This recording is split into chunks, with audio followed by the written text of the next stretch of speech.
Hello students, welcome back to MD sir official channel. और मैं उम्मीद करूंगा आप लोग सभी स्वस्थ होंगे, अच्छे से होंगे। तो आज हम लोग पढ़ने वाले हैं 10th क्लास का अलजेब्रा, जो कि चैप्टर नंबर 2 होगा। ठीक है, और वो हमारा चैप्टर नेम है क्वाड्रेटिक इक्वेशन। ये क्वाड्रेटिक इक्वेशन का एक क्लास ऑलरेडी हो चुका है, वो प्रैक्टिस सेट 2.1 का था। प्रैक्टिस सेट 2.1 में हमने बहुत ऐसी छोटी छोटी जानकारियां दिया है जिसमें से आप लोगों को वहां समझ में आएगा कि क्वाड्रेटिक क्या होता है, क्वाड्रेटिक इक्वेशन क्या होता है। बेसिक जानकारी, जो फंडामेंटल रूल्स है ना क्वाड्रेटिक इक्वेशन से रिलेटेड, वहां पे वो सारी इंपॉर्टेंट इंफॉर्मेशन मैंने 2.1 एक्सरसाइज या फिर कह सकते हो प्रैक्टिस सेट में दे रखा है। तो आप उस वीडियो को जरूर देखिए। उस वीडियो को देखने के बाद में आप 2.2 को देखिए। अगर आपका वो ऑलरेडी देखा हुआ हो चुका है, आप उस सेशन को मतलब कंप्लीटली कर चुके हैं, तो फिर आप इस सेशन को कंटिन्यू कीजिए। ठीक है, तो आज हम लोग प्रैक्टिस सेट 2.2 में पढ़ेंगे method of solving quadratic equation. Basically इस चैप्टर में हम लोग 3 methods of solving quadratic equation learn करेंगे, जिसमें से आज जो हमारा टॉपिक होगा वो होगा फैक्टराइजेशन मेथड, है ना। पहला जो हमारा टॉपिक होगा वो क्या होगा, फैक्टराइजेशन मेथड। अच्छा, मैं तीनों का नाम बता देता हूं ताकि आप लोगों के दिमाग में चला जाए ये बात कि नेक्स्ट हमारा जो सेशन होने वाला है वो क्या होगा। ठीक है, तो पहला ये हो गया आपका। दूसरा हो जाएगा completing square method, completing square method. और जो थर्ड नंबर है ना वो हमारा है फॉर्मूला मेथड या यूजिंग फॉर्मूला, क्योंकि एक फॉर्मूला है जिससे हम लोग क्वाड्रेटिक इक्वेशन को सॉल्व कर सकते हैं। ठीक है, लेकिन आज हम लोग जो पढ़ेंगे ना वो है फैक्टराइजेशन मेथड, है ना। बहुत ज्यादा लेंदी नहीं करेंगे, क्योंकि अगर ये तीनों टॉपिक को सेम डे कवर करेंगे तो ये तीनों चीजें आपको समझ में नहीं आने वाला है। तो इसलिए मैंने प्लान किया है कि आपको पहला टॉपिक जो होगा वो फैक्टराइजेशन का क्लियर करेंगे। नेक्स्ट वीडियो में हम लोग कंप्लीटिंग स्क्वायर मेथड को पढ़ेंगे, और फाइनली हम लोग फॉर्मूला मेथड को पढ़ेंगे। फिर उसके बाद का जो प्रैक्टिस सेट है हम लोग आगे देखेंगे। ठीक है, तो फिलहाल आज हम लोग जो पढ़ने वाले हैं वो है फैक्टराइजेशन मेथड।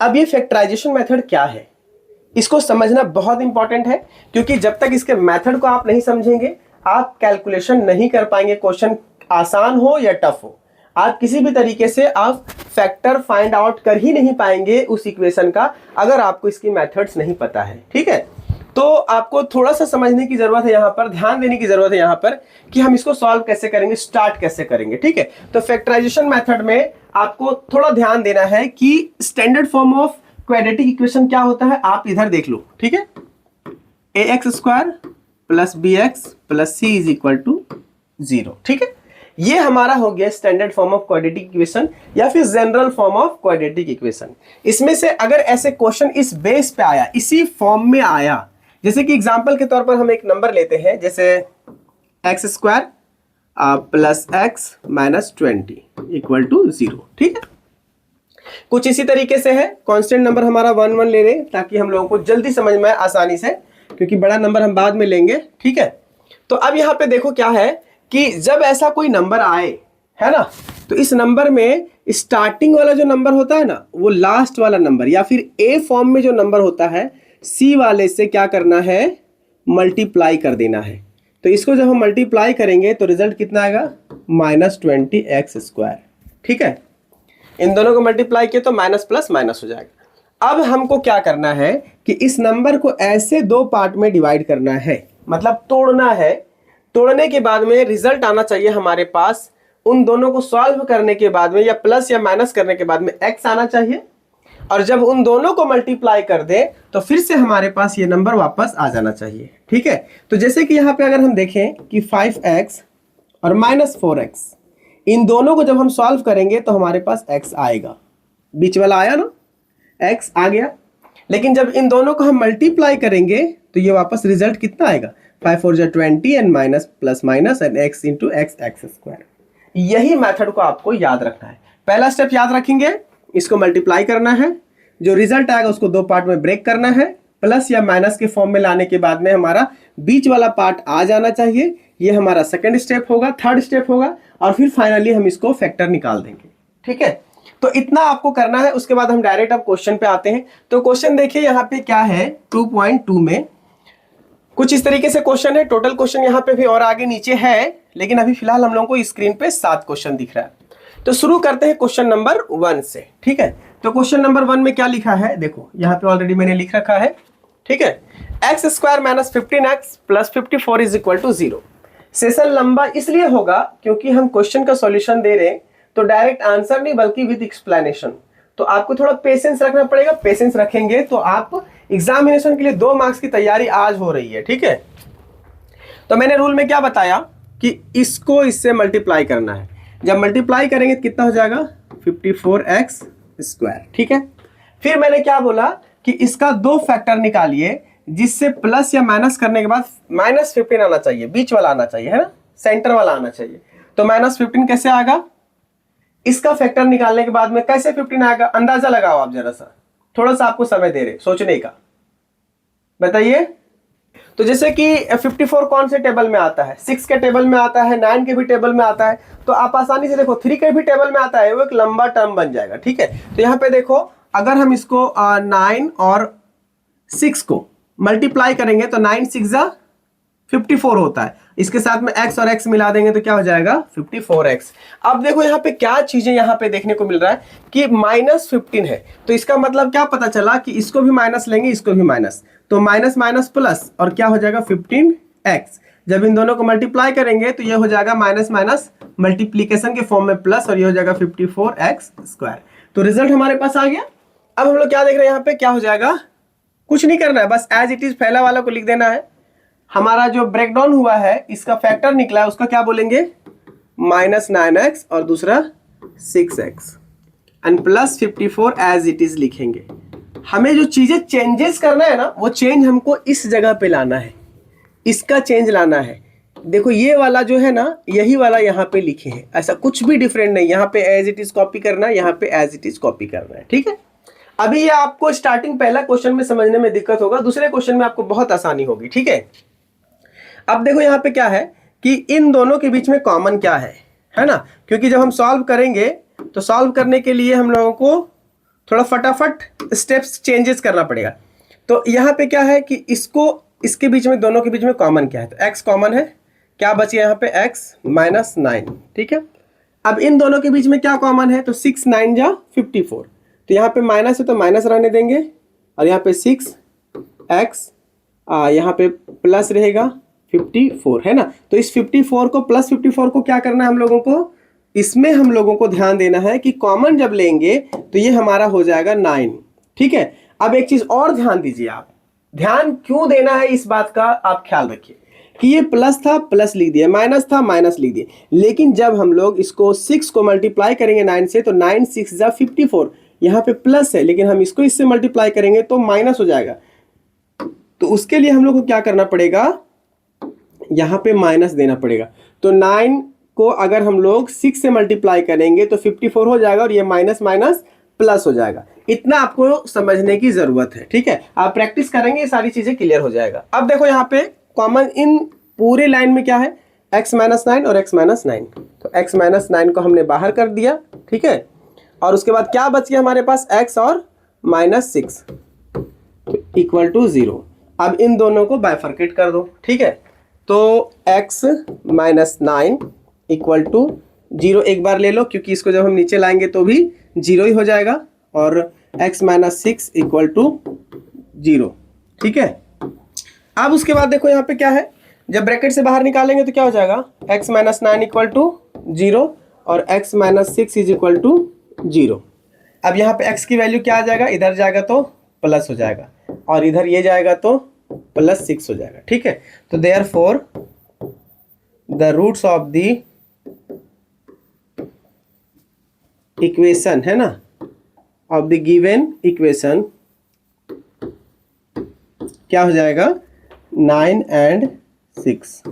ठीक है, ये हमारा आपका आंसर हो जाएगा 9 and 6। ये क्वेश्चन समझ में आया, आप इसको थोड़ा समझ के जाना आगे, क्योंकि हम स्पीड आगे बढ़ाएंगे, अभी तो हम स्लो मोड में ही चलेंगे। इसका रीजन ये है कि जब आपको समझ में नहीं आएगा तो हमारा पढ़ाना व्यर्थ जाएगा। तो हम नेक्स्ट क्वेश्चन की ओर बढ़ते हैं और थोड़ा सा स्पीड को हम बढ़ाते हैं। ठीक है, अब यहाँ पे देखो क्या है, 2y² है, 13 इधर है और 27 बीच वाला है। ठीक है ना, बीच वाला को हम पहले से कंप्लीटली एक सिंबल बना देते हैं। तो जब हम इसको इससे मल्टीप्लाई करेंगे तो क्या हो जाएगा 13 इंटू 2y²। ठीक है, तो रिजल्ट आएगा हमारा 26y²। हमने क्या बोला कि इसको ऐसे तोड़ेंगे कि ये बनना चाहिए 27y बनना चाहिए। ठीक है, तो 27y बनाने के लिए क्या करना पड़ेगा, 26 को मल्टीप्लाई कर देंगे y से तो 1y हो गया, और इन्हीं दोनों को अगर हम जोड़ देंगे तो 27y हो जाएगा। ठीक है, मल्टीप्लाई करेंगे तो 26y² हो जाएगा। ठीक है, तो 26y² तो ये मल्टीप्लीकेशन के बाद आया, और जब इन दोनों को बीच में हम प्लस कर दिए, ठीक है, तो क्या आ गया 27y। तो क्या मालूम पड़ा हम लोगों को कि 2y तो एज इट इज रहेगा। ठीक है, अब प्लस यहाँ पे क्या हो जाएगा 26y प्लस y, और यहाँ पे आ जाएगा प्लस 13।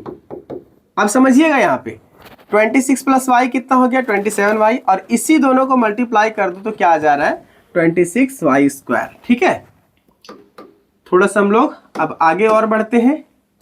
ठीक है, तो यहाँ पे दो चीजें हैं कॉमन देखने को है कि यहाँ पे 2 कॉमन लेंगे और यहाँ पे 2 लेंगे, तो यहाँ पे 13 बन जाएगा और y कॉमन जाएगा, तो मतलब 2y कॉमन लेंगे तो क्या बचेगा अपने पास y प्लस 13। अब इन दोनों में बीच में कुछ भी कॉमन लेने जैसा नहीं है, तो हर नंबर के आगे 1 होता है। ठीक है, तो यहाँ पे हम लोग 1 कॉमन लेंगे तो क्या बचेगा 1 plus y plus 13 equal to 0। ठीक है, अब यहाँ पे आपको देखने की जरूरत है थोड़ा सा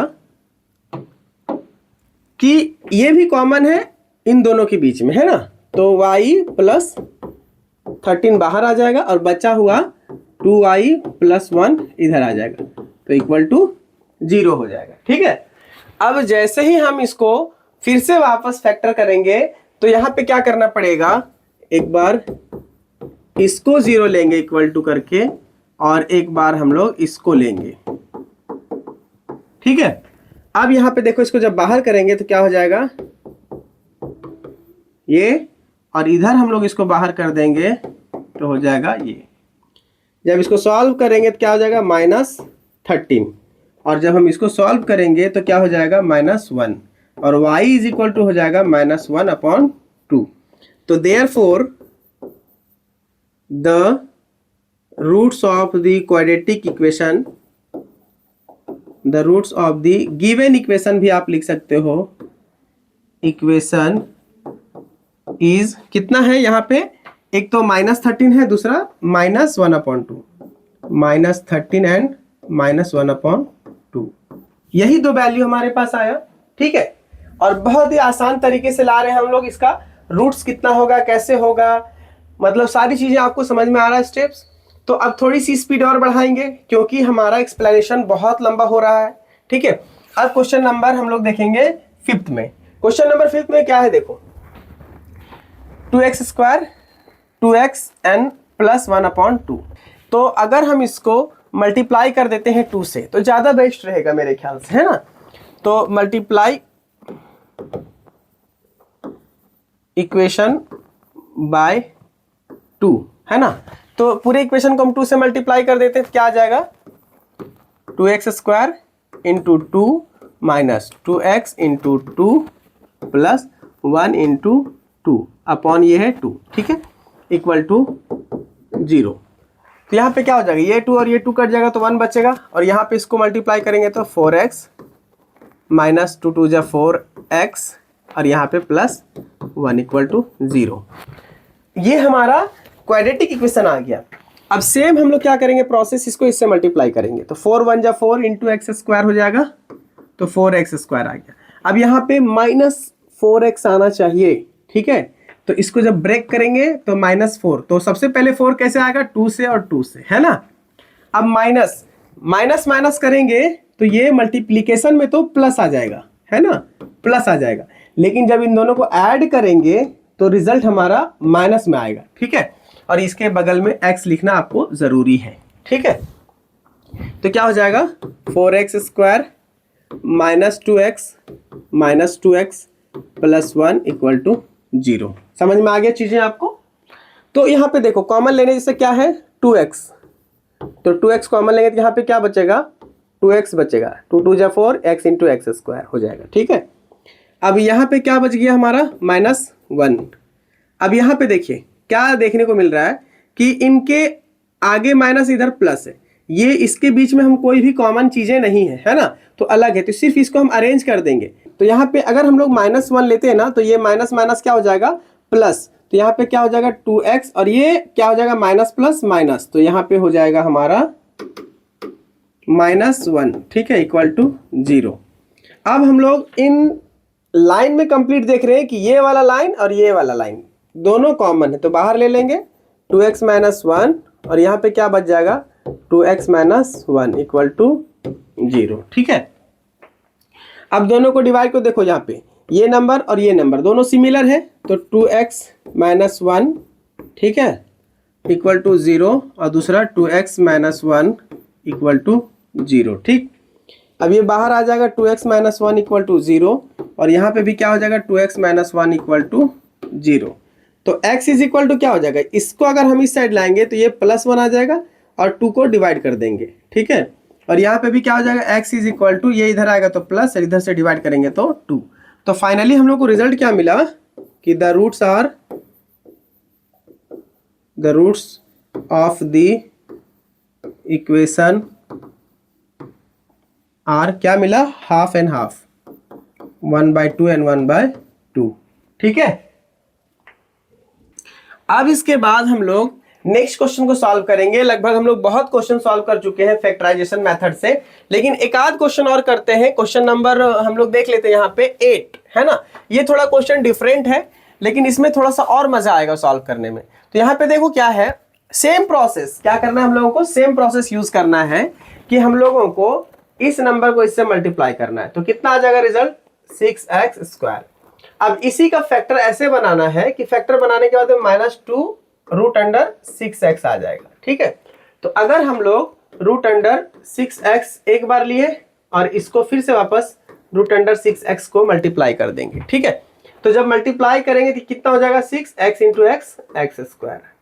सही है कि नहीं, और जब इन दोनों को हम जोड़ देंगे तो क्या हो जाएगा 2√6।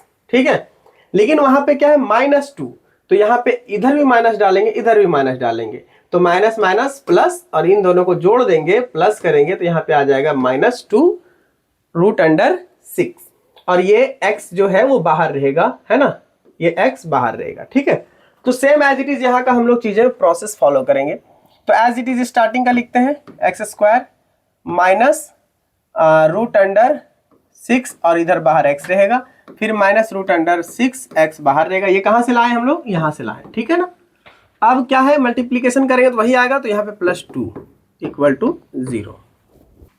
अब बताओ इन दोनों के बीच में कुछ भी ऐसा चीज है कॉमन जो हम लोग ले सकते हैं, क्योंकि एक रूट में है दूसरा रियल नंबर है।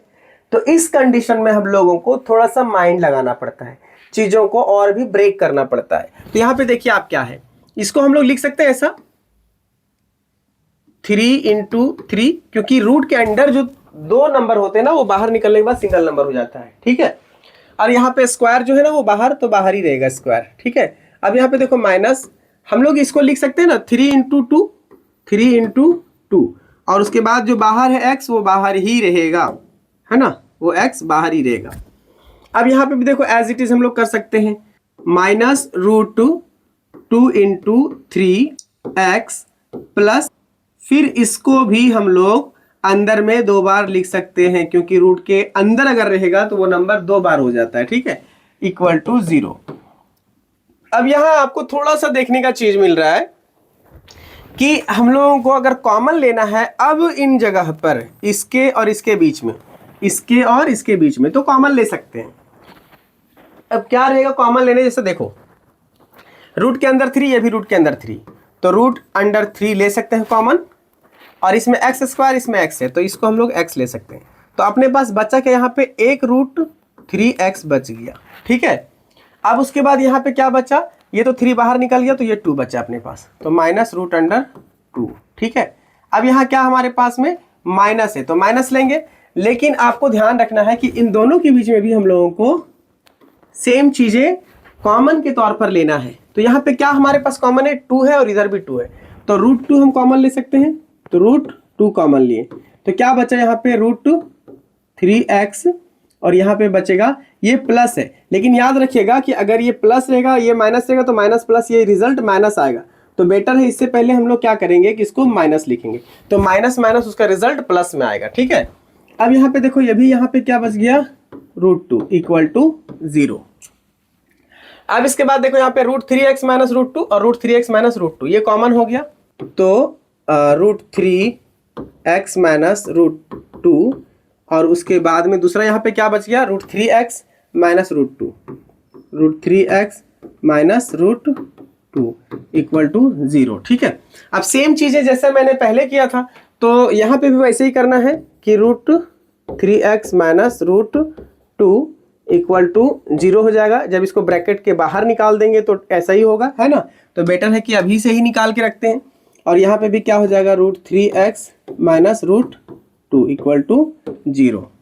अब यहाँ पे देखो √3x तो एज इट इज रहेगा, ये इधर जाएगा तो प्लस हो जाएगा, तो √2 हो जाएगा, और x = क्या होगा √2/√3, और यहाँ पे क्या हो जाएगा हमारे पास सिमिलरली वैसा ही होगा, √3x इधर आएगा तो ये प्लस √2 हो जाएगा, और इधर x रहेगा तो यहाँ पे √2/√3। तो दोनों चीजें हम लोगों को क्या देखने को मिला कि सिमिलर वैल्यू आ रहा है। ठीक है, तो हम लोग फाइनली कह सकते हैं देयरफॉर कि the roots of the given quadratic equation are 2 है ना, तो यहाँ पे क्या हो जाएगा √2 एंड √3, √2 एंड 3, और सिमिलर होगा यहाँ पे, यही आंसर आएगा अपना। ठीक है, तो मतलब कि एक बार याद रखो कि आपको ये स्टार्टिंग का जो फेज है ना, वो स्टार्टिंग फेज आपको ढंग से याद रखना पड़ेगा कि हम लोगों को यहाँ पे कॉमन कैसे लेना है, ब्रेक कैसे करना है, ये चीजें समझना आपको ज्यादा जरूरी है। दूसरी चीज ये है कि यहाँ पे जब हमने फैक्टर निकालने का सोचा तो निकल ही नहीं रहा था, तो हम इसको कैसे ब्रेक करेंगे, तो ये दो चीजें आपको ढंग से क्लियर कट रखना पड़ेगा, और इसके लिए आपको बेसिक नॉलेज ज्यादा जरूरी चाहिए, है ना। तो उसके लिए मैं ना ऐसी छोटी छोटी बेसिक नॉलेज के लिए हमने एक अलग से प्रोग्राम बनाया, जिसमें से हमारा फाउंडेशन मैथ का क्लास का पूरा कंप्लीट कोर्स है उसमें, तो 27 वीडियोस है। अगर आपको ऐसे रूट अंडर वाला या क्यूब वाला या स्क्वायर वाली चीजों को आपको कोई प्रॉब्लम होता है तो हमारे फाउंडेशन मैथ वाले प्लेलिस्ट में जाइए, वहां पे आपको कंप्लीट डिटेल मिलेगा ऐसे सॉल्यूशन को कैसे करना है। ठीक है, तो फाइनली हमने ये आंसर पाया। ठीक है, तो चलिए हम लोग एक लास्ट क्वेश्चन की ओर बढ़ते हैं, जो कि क्वेश्चन नंबर 12 होगा। ठीक है,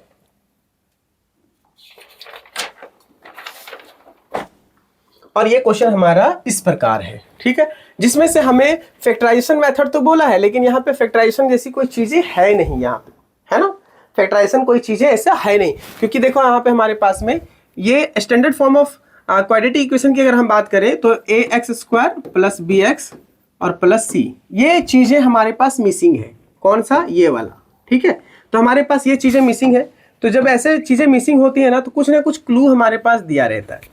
तो सबसे पहले यहाँ पे देखो ये स्क्वायर में है और ये ऐसा 11 है नॉर्मली, मतलब ये कि ax वाला फॉर्म है और इधर c वाला फॉर्म है, ये हमारा मिसिंग है। ठीक है, तो ऐसे कंडीशन में हम लोग कैसे सॉल्व करेंगे, तो ऐसे कंडीशन में सॉल्व करने के लिए अपने पास बहुत ऑप्शन है, लेकिन हम एक डायरेक्ट फार्मूला की बात करते हैं अगर, तो एक फार्मूला होता है कि a² - b², तो क्या होता है a + b और दूसरा होता है a - b।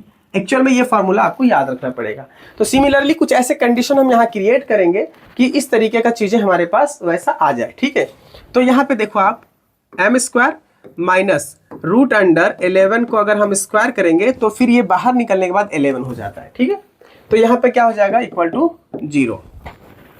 a² - b² formula क्या हो जाएगा m + √11 और दूसरा हो जाएगा m - √11 = 0। तो सिमिलरली हम लोग 0 का वैल्यू पुट करेंगे दोनों के बगल बगल में, तो m + √11 के बाजू में हो जाएगा 0 और m - √11 के बगल में हो जाएगा हमारा 0। ठीक है, अब इसको फिर से ब्रैकेट के बाहर करेंगे, तो m + √11 = 0, m - √11 = 0। तो यहाँ पे क्या हो जाएगा, m की वैल्यू √11 प्लस है तो माइनस हो जाएगा, एंड दूसरा हो जाएगा इधर आने के बाद में प्लस हो जाएगा, ठीक है। तो therefore the root of the quadratic equation